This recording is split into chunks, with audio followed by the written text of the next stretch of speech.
As opposed to classification where the expected output is a class, regression is a problem that occurs when the expected output is in a numerical format or is a continuous value as we name it.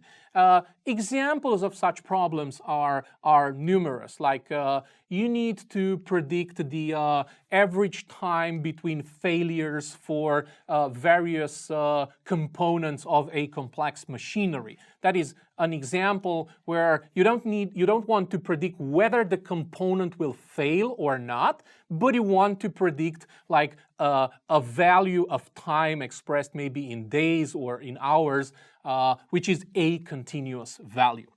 Now, there are two types of regression problems. The first one is regression to arbitrary values, which is probably the most prevalent type of regression problem. To give you just another example is predicting the price of houses based on various inputs, like, for example, the location, the square footage, the level of improvements for that house, and so forth.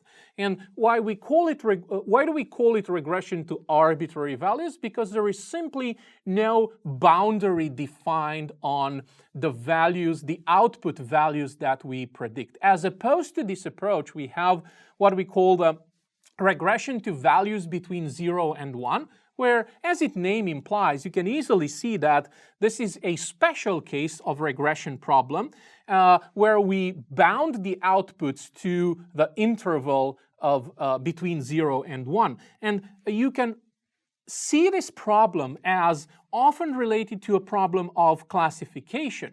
Like, coming back to the example we used previously about fraud detection in banking, what if instead of just saying, well, this is black or white, this transaction is a fraudulent transaction or not, what you would actually want to do is assign a probability. And obviously, the sum of the two probabilities needs to be 1.